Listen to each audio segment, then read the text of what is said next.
many Tennessee Williams. Tennessee Williams has a St. Louis connection. And that connection also extends to a festival called the Tennessee Williams Festival St. Louis. And back in 2014, with a grant, the guest we're going to talk to today had a festival presentation, and there was so much acclaim and so much excitement. That festival has continued where they are celebrating their 10th anniversary today, and literally thousands and thousands of people attend the activities, the panel discussions, the concerts, the exhibitions, the productions, and playwright contests that make up the annual event, and it is one of the premier Tennessee Williams festivals in the United States. More on St. Louis in Tune.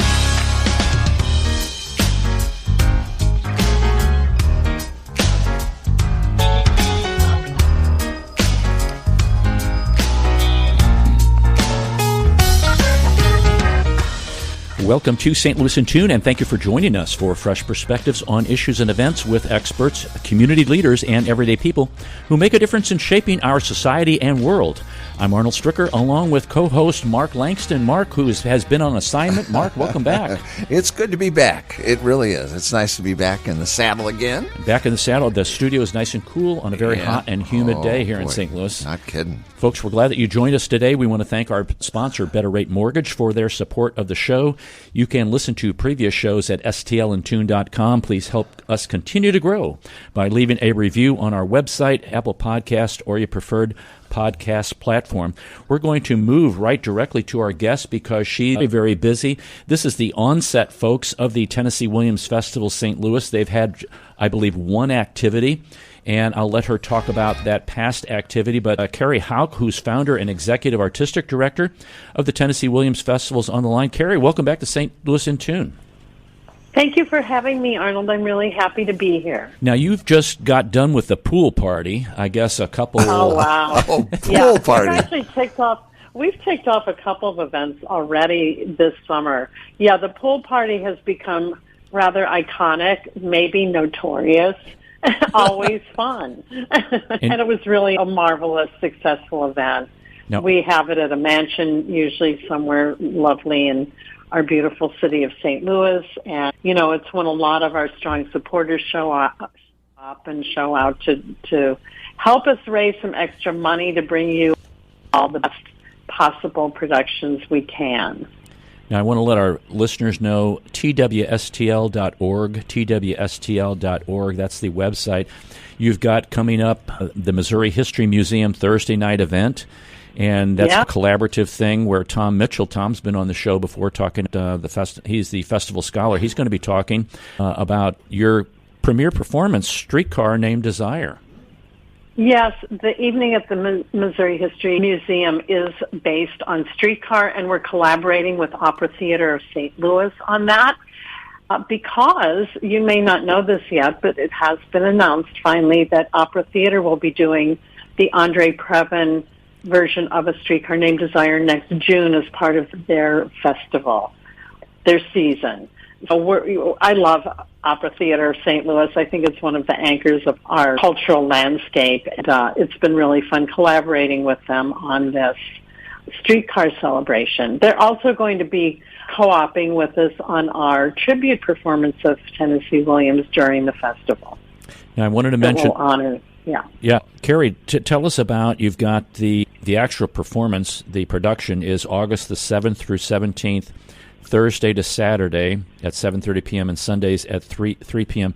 Talk a little bit about getting that show together. I know previously in the history of the festival you wanted to get that, but now you're able to. You did it once before, but you're doing it a little bit differently. We did it once before, but exactly. We weren't even allowed to do it the first couple of years of the festival, which when you talked about 2014, that really wasn't the Tennessee Williams Festival. That was a standalone production that I produced.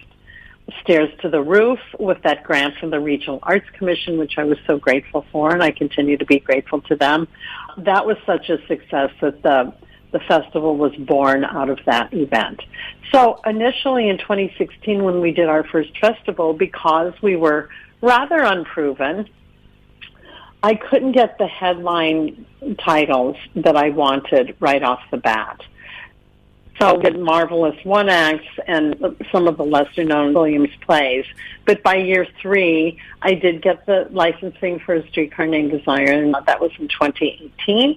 And it was really probably our most successful production to date.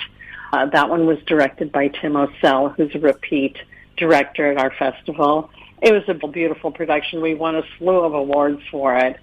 But I thought I'm not ready to start repeating titles, but because this is a celebratory year and this is the production of Williams fans' request, that we reproduce it, but not reproduce it. It is going to be seen through an entirely different lens, new director, new cast. We do have a couple of repeat cast members, Isaiah DiLorenzo and David Wasilek, who played their roles previously, but it's really a new direction for the way we look at this play, which is Williams' most beautiful. I think some of the things that you have set up anchored around the production, I'm just going to read a couple of these things, and then I'd like for you to comment on them. I think one of my favorites is the Stella Shouting Contest. We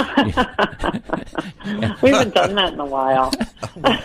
What is that? Are they comparing that with the Marlon Brando shout? Yeah, but just more the character of Stanley Kowalski, because there is the iconic scene where he's shouting up to his wife Stella to please return home after an incident following a poker game.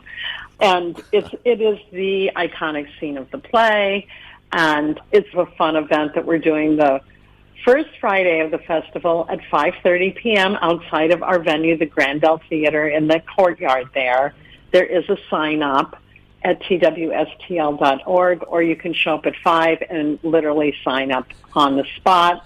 Both men and women are allowed to participate. We're going to have a Stella there. We're going to have a Stanley there. It's always fun, and there are prizes, and it's just a nice sort of kickoff for our first weekend. Are you looking for the intensity, not necessarily volume, but the fervor in which the name is called? Exactly. Another favorite thing you have, you're having Austin Pendleton in? Austin is coming in, yes. We're doing a conversation with Austin Pendleton based on his life in the theater. But for those of you who are familiar with Austin, he's had a very stellar film career as well, which will be addressed. He's an acclaimed actor, director, and is just such an important human being in the world of theater in the United States of America. And we're just so honored that Dennis Brown will be doing a one-on-one with him interview on our first Saturday, August 9th at 2 p.m.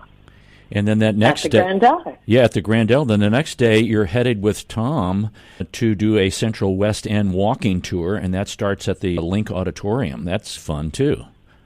Oh, this is our most popular of the tours that we've done. We've done the Citywide tour. We've done a Grand Center tour. The West End tour, we are doing a second time. There will be additions to it.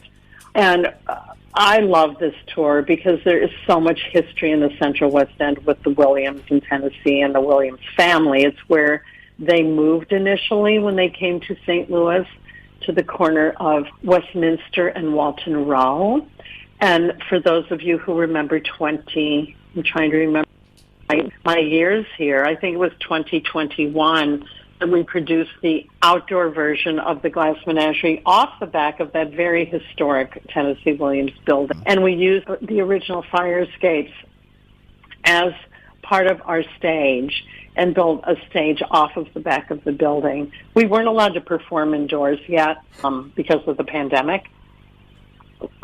So we made the best of it and really created maybe one of my favorite things that we have accomplished during the 10 years. It was great. Mark and I were there for that. Yeah, it was wonderful, Carrie. It was almost surrealistic, really. Yeah. I don't remember it being during the pandemic. I thought, yeah. Oh, yeah, we had to space the chairs like 3 feet apart.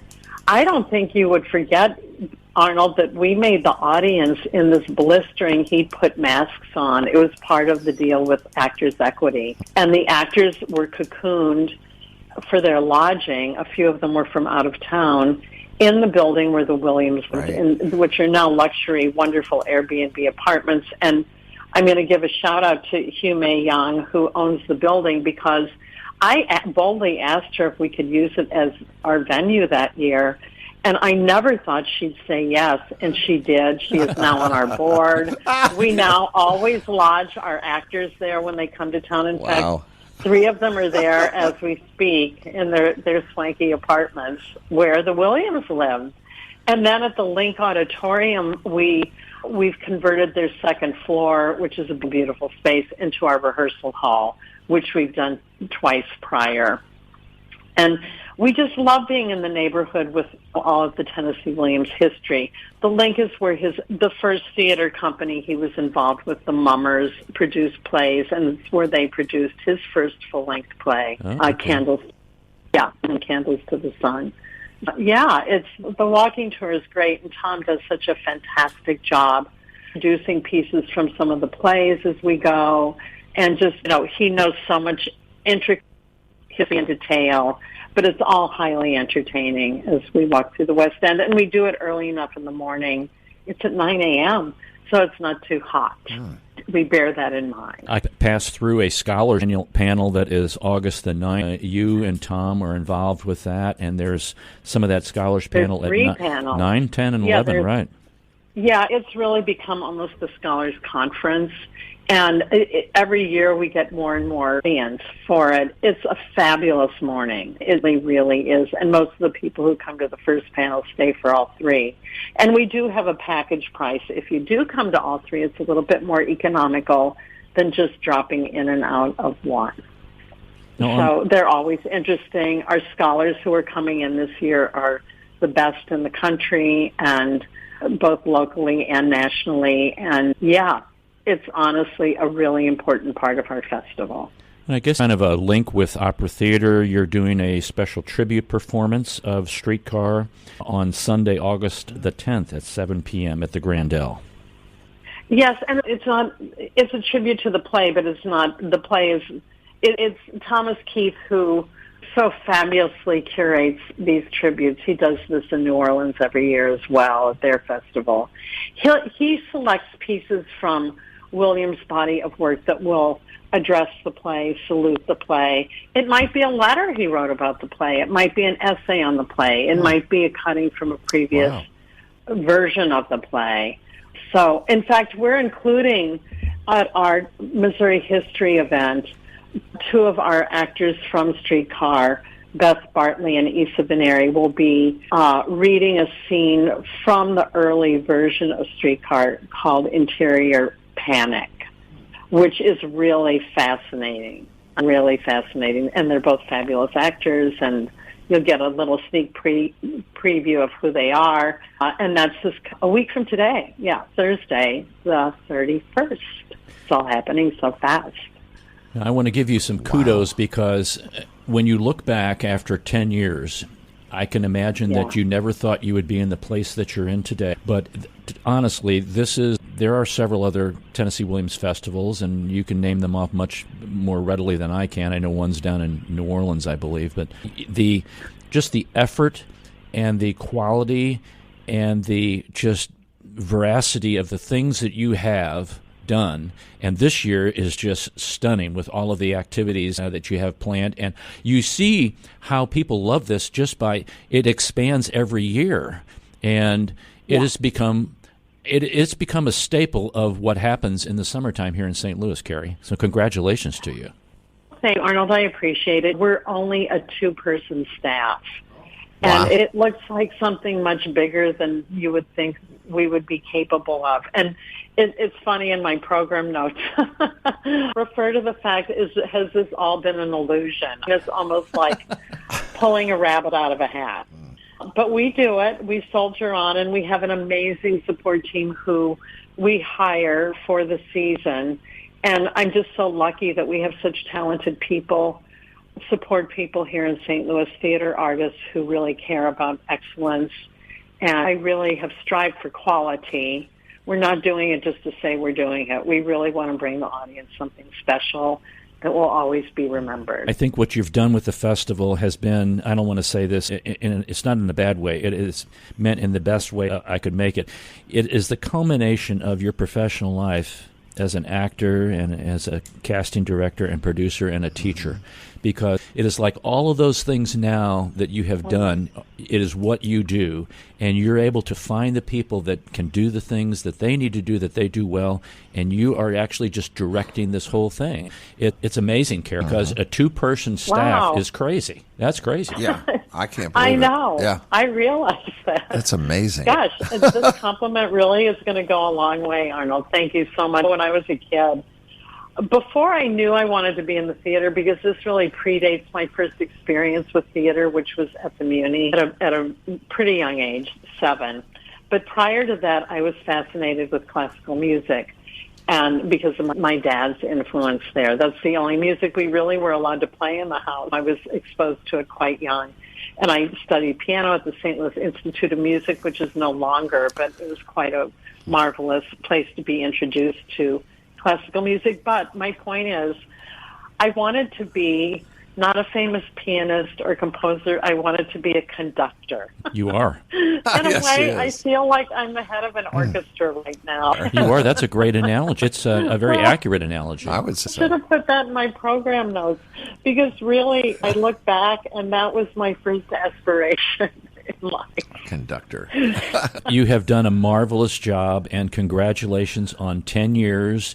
And looking forward to 10 more, and the continued great performances that the Tennessee Williams St. Louis Festival produces each year. And I know that your time's valuable, and I know you have a rehearsal to go to. Again, Carrie, thank you very much for taking time to talk with us, and we're going to post all this on the podcast. Yeah. Okay, good. I just want to wrap this up by saying how grateful I am to people like you, and just the amount of support we've gotten. We did a fabulous event at the new library headquarters on Lindbergh with the St. Louis County Library, and that kicked off the season. That was last week. And just our board and our donors and our funding organizations, the Regional Arts Commission, the Missouri Arts Council, Whitaker, Trio. It's just, we could not do this without the team. And again, it's a lot of heavy lifting, but there's a lot of joy involved as well. And we hope to bring that to all of you 2 weeks from today. Yeah. We look forward to seeing that. Oh, yeah. Carrie, thanks for coming on the show today. I thank you from the bottom of my heart. Thank you. Take care. Have a great day. Stay You too. cool, man. Okay. Bye-bye. Bye, Carrie. Oh, wow. Mark, can you think of any other group like that? 2 people working in the office to pull off these spectacular kinds of things that happen with this festival. Isn't that dedication? Oh, pure my gosh. dedication to what you're doing. And focus and knowing strengths and weaknesses and finding those people that have the real professional, high-end kind of abilities to do some of the things they do. Now, I disagree with her on one thing. What's that? I wish she would redo some of these again. Because as much as I appreciate what she says, she wants to keep it fresh and new all the time, but there's a couple of plays that I'd like to see again. It's in 10 years, she could start doing them again. I don't mean to sound critical at all. I just wish she would consider that. I think she's talking about maybe doing it soon. Like the Streetcar by Desire. Right. You know, that would be a great one. And when we went to that in 2021. Our Glass Menagerie, yeah. Was it? Yeah. That was amazing. Yeah, it was. And boy, on the side of the building, it was such a unbelievable kind of setting. Do that again. There's a lot of people in St. Louis that would love to see it that hadn't seen it. Yes. You certainly get it. And that was the place. And I'd like to see it again, too. Yeah. Oh, it was. Yeah. It was really something. She is doing some great things there. She is. I want to repeat kind of the schedule, and folks will post this on the podcast page, stlandtune.com. It's Thursday, July 31st at the Missouri History Museum. It's the Thursday night event. And then the performances of Streetcar Named Desire, August the 7th through the 17th at the Grandel Theater. That's Thursday to Saturday at 7:30 p.m., Sunday at 3 p.m. The Stella Shouting Contest, Friday, August the 8th. That's 5:30. The Scholars Panel is Saturday, August the 9th. That's at 9, 10, and 11 a.m. Also, August the 9th at 2 p.m., Austin Pendleton, A Life in the Theater. August the 10th, a Central West End walking tour led by Tom Mitchell. That's Sunday, August the 10th at 9 p.m. Then also Sunday, August the 10th at 7 p.m. is the Tennessee Williams Tribute Performance, Streetcar and Beyond. If you need more information, please go to twstl.org, twstl.org. Carrie Houk's just a full, wonderful addition to the, and she always has been, but what she's been doing with the festival has been a real addition to the arts in St. Louis. Yes. She mentioned Opera Theater St. Louis, which just marked their 50th anniversary. Wow. And now we have the Tennessee Williams Festival, St. Louis, 10 years. Just some great kinds of things happening in the arts in St. Louis that you need to take advantage of and go to these productions. And put together by two people. Crazy. That's two. Unbelievable. Oh, yeah. Unbelievable. Hope nobody gets sick. Two. I can't come into work today. That's going to mess it all up. We'll have to postpone the festival. I know. For a day or two. Wow. I know. I mean, yeah. It's amazing. With their contributions to the arts is crazy. Is wonderful. Yes. And the fact that this festival is a premier festival in the United States. Yeah. For Tennessee Williams. Yeah. And people come from all over. They were on the front page I think it was the front page of the New York Times. Unbelievable. That's crazy. It is. It is. Good for them. All right, so proud of them. Go see it, folks. twstl.org, twstl.org. We're going to take a brief break, and we'll be right back. This is Arnold Stricker with Mark Langston of St. Louis in Tune. Don't go away.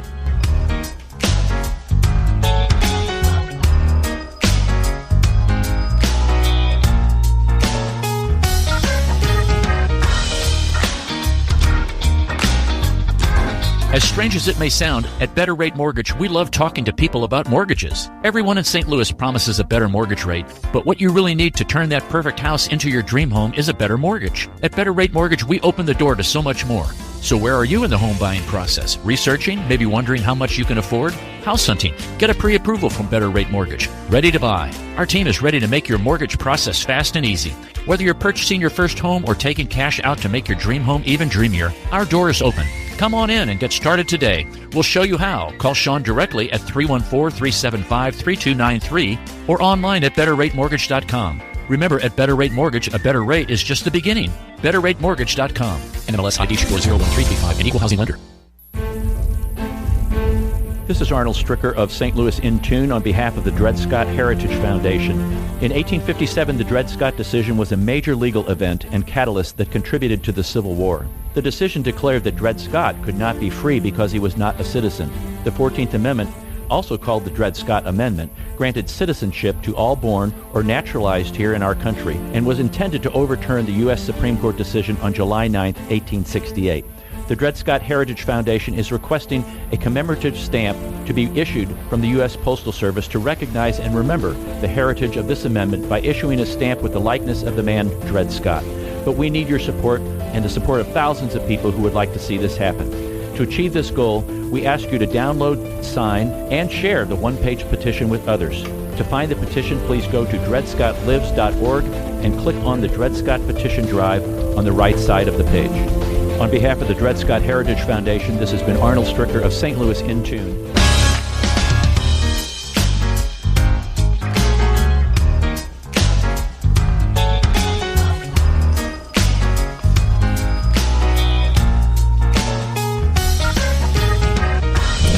Welcome back to St. Louis in Tune. This is Arnold Stricker with Mark Langston. We just had a great conversation with Carrie Houk.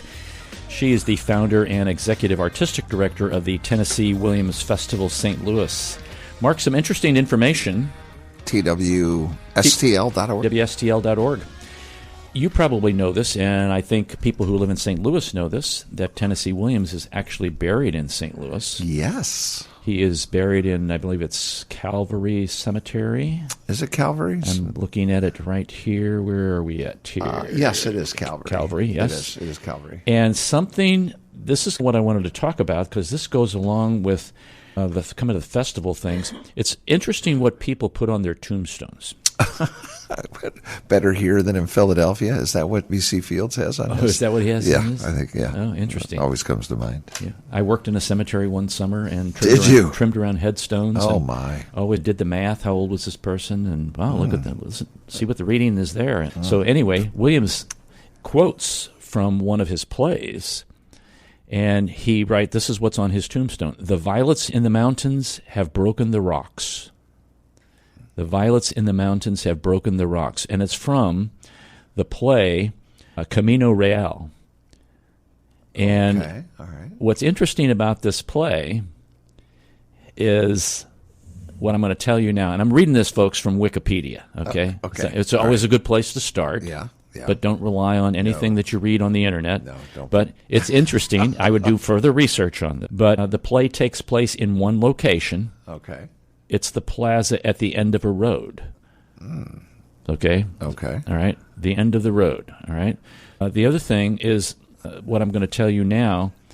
Taking place in the main plaza, the play goes through a series of confusing and almost logic-defying events. A main theme that the play deals with is coming to terms with the thought of growing older and possibly becoming irrelevant. Ooh.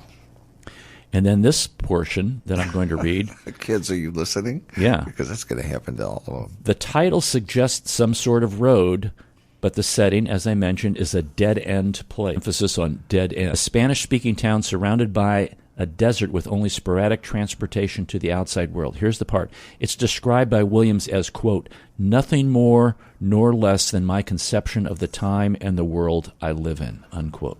Wow. Hey, here I am. I'm at the dead-end road. This is where I'm living.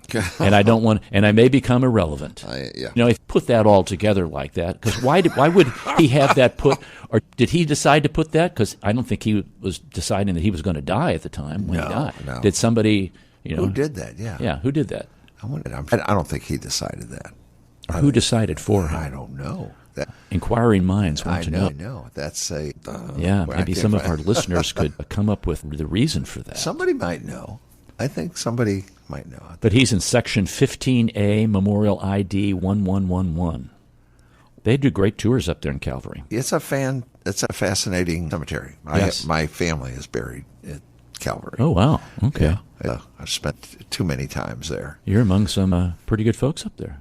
Yeah, there's quite a few up there. Quite a few. And even Bell Fountain Neighbors, I guess, is next to it. Yes. That's got quite a few. Yes. Another big one with a lot of St. Louis famous people up there. Yep. It's interesting. I guess because Calvary's Catholic, I guess. And Yeah, I think Dred Scott's in Bell Fountain. yes. Or, as they would say, Bellefontaine. No, is he? I thought he was in Calvary. Let me look here. I think Dred Scott is in Calvary. And they just put a new tombstone up Yes, they did. not too long ago. We visited it, actually, last He's in time. Calvary, yes. Yeah, that's what I thought. Sorry about that. Not too far from His my wife, mom Harriet's and dad. not buried there. She's buried in an all-black cemetery, I'm going to say kind of over by Jennings. I'll be darned. Yeah. Wonder why they don't put them together. I don't know. So we had Carrie on at the first part of the show, and we, because she had to go to a rehearsal, Yeah. we postponed our Thought to Ponder. And here's our Thought to Ponder, Mark. Oh, let's ponder. And you will never guess who this is from. Let us ponder. Okay? It isn't the mountains ahead to climb that wear you out. It's the pebble in your shoe. Yeah, I think I agree with that. Yeah. Yes. Good. I'll read it again. It isn't the mountains ahead to climb that wear you out. It's the pebble in your shoe. That's right. This thought of the day quote by Muhammad Ali Hey. outlines that the hardest part is not the climb uphill, but the motivation to keep going. We often get demotivated by certain situations, habits, and people in our lives. It's important for us to understand that they are mere pebbles in our shoes, and we have the power to remove them and continue on our journey. I like that. Yeah. Good advice. Yeah. From Mohammed. Dancing like a butterfly or Yeah. whatever it is. A sting like a bubble. I can't remember what he said. My favorite story about Muhammad Ali. Okay. He's on a plane, Uh-huh. and he's just sitting there, and they're getting ready to take off, and the stewardess comes by, or now it's the flight attendant, says, "Sir, you need to put your seatbelt on." He goes, "Superman don't need no seatbelt." She said, "Superman don't need no airplane." Gosh. Oy, oy, oy. There it is. That's great. Wow. So the thought for the day, Thought to Ponder, is one of our new segments of the show. Oh, that's right. It's replacing the Return to Civility, because we don't want to be civil anymore. No, I know. we ran out of civility. We tried, and it just didn't work. Yeah, we need to freshen things up a little bit. Like that guy that ran the stop sign today. Oh, ooh. It's just Isn't that every day? It's terrible. All right, I'm sorry. I don't mean to, I regret it. Here's it. It's gotten bad. And they were interviewing some lady on television from, I think she was from Dallas or something. And the first thing that she said was, the worst drivers in the world Where are they from? in St. Missouri? Louis. In St. Really? Louis, yeah. I thought they were Illinois. At first, I agree with you there. Georgia's not not much better either.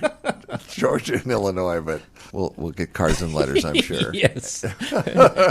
Just don't put any postage on them. I know it, but it's true. Make me pay Return to sender. Okay. Here's our next new segment. There is another new segment. Mental floss. Oh, let's hear it for mental floss. Mental floss. These are some good ones here. All right.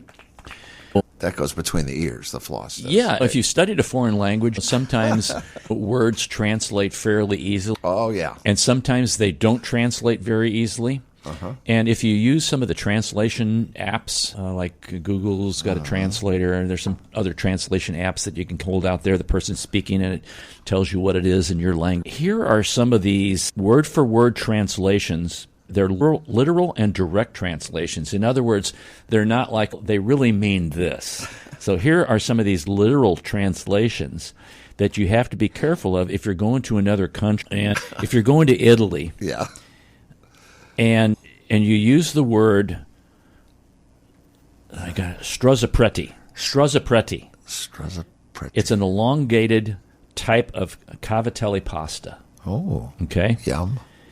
And the literal translation means priest strangler. Whoa.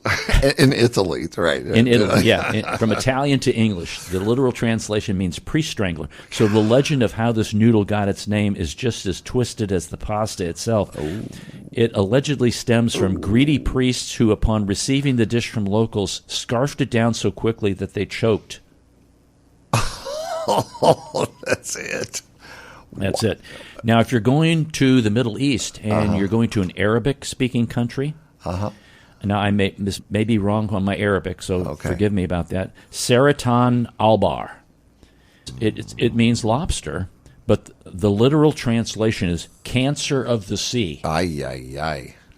It seems like a harsh moniker, but it stems from a root word meaning to grab or to swallow, which is interesting because cancer, the crab, it's a lobster-looking. Okay. Here's another one. If you're going to the Netherlands, all right, Dutch-speaking. Okay. The speaking to Deutsch. Toilet brill. Toilet brill? Toilet brill. Where would it means toilet seat, okay, in the translation. But the literal translation means toilet glasses. So you think that the glasses you wear when you're half asleep at 3 a.m., you stumble through the bathroom. So here's other ones that I really didn't get into, but there's ones that are dust sucker. You can imagine what that's, a vacuum sweeper. No, I was just going to say, a vacuum, yeah. A larynx loincloth. A tie. Oh. Yeah. Okay. Then there's foam girl. And I forget what that is. Well, here's another one. You go to Japan. Japan, jacuzzi. Jacuzzi. It's a water faucet. But the literal translation is snake mouth.